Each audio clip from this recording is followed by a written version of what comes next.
Racines d'arbre, le dernier tableau inachevé de Vincent van Gogh, dévoile son ultime secret, le lieu dont il est inspiré.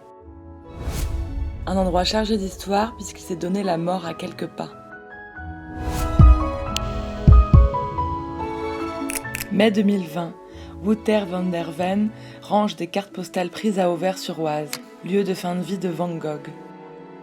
Quand son œil s'arrête sur une image bien précise. Un cliché en noir et blanc d'un chemin de terre où se tient un homme avec son vélo. À droite de l'homme, un talus, des arbres, des racines.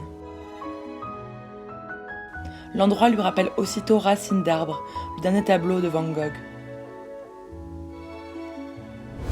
Inachevée, la mystérieuse toile donne du fil à retordre aux spécialistes depuis des années. Tant elle est éloignée du style habituel du peintre.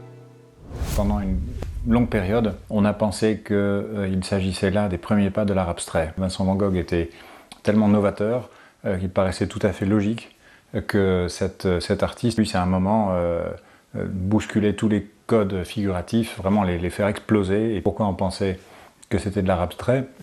Tout simplement parce qu'on n'arrive pas à lire le motif de ce tableau. C'est un tableau déconcertant, avec des formes qui sont étranges, des couleurs qui sont déconcertantes également par rapport à ce qu'on devine quand on ne connaît pas le lieu où ça a été fait. Après des mois de recherche, de vérification, de comparaison, ils tiennent la réponse. Van Gogh a bien dessiné ce talus-là, ces racines-là. Le tableau Racines d'arbre est simplement ce que voit Van Gogh. Loin de l'art abstrait, il s'est attelé jusqu'à sa mort à peindre la réalité. Cette découverte artistique est accompagnée d'une découverte plus personnelle, puisque le jour où il termine l'ébauche de Racines d'arbre, le 27 juillet 1890, Vincent van Gogh se tire une balle dans le torse.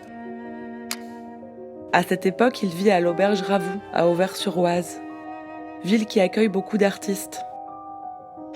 Il y dépose son chevalet en fin de journée, sort se promener, puis rentre à la nuit tombée, le torse béant.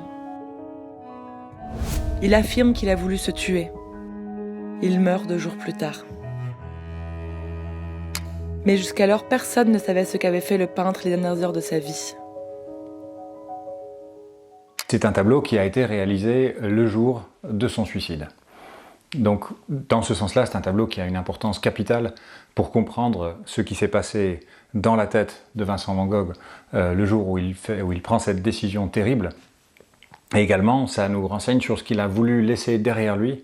On sait, grâce à l'identification du lieu, que Vincent van Gogh a passé toute la journée du 27 juillet 1890 sur le motif, donc à observer ces racines qui se trouvent à 150 mètres de l'auberge Ravoux pour réaliser littéralement son ultime chef-d'œuvre. Savoir qu'il a peint toute la journée conforte l'idée que Van Gogh, durant ces derniers jours, avait toute sa tête. Nombreux sont ceux croyant à un coup de folie, une démence. Mais cette théorie aujourd'hui peut être écartée. S'il n'est pas fou, sa dépression, elle, est réelle. Tourmenté, en constante remise en question depuis des années, l'éloignement avec son frère n'arrange rien. Van Gogh se laisse entraîner vers les abîmes. C'est un tableau testament, c'est un tableau qui ponctue, qui met fin, qui marque la fin d'une vie très tourmentée, à l'apparence tragique. On arrive à une conclusion logique, glaçante, d'une lente descente dans la dépression, dans la mélancolie, dans la tristesse, dans le chagrin.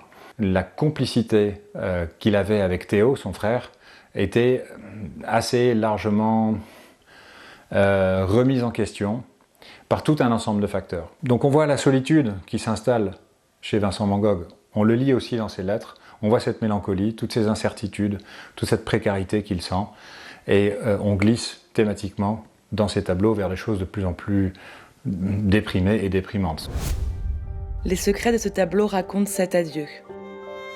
Un point final après 130 années de mystère.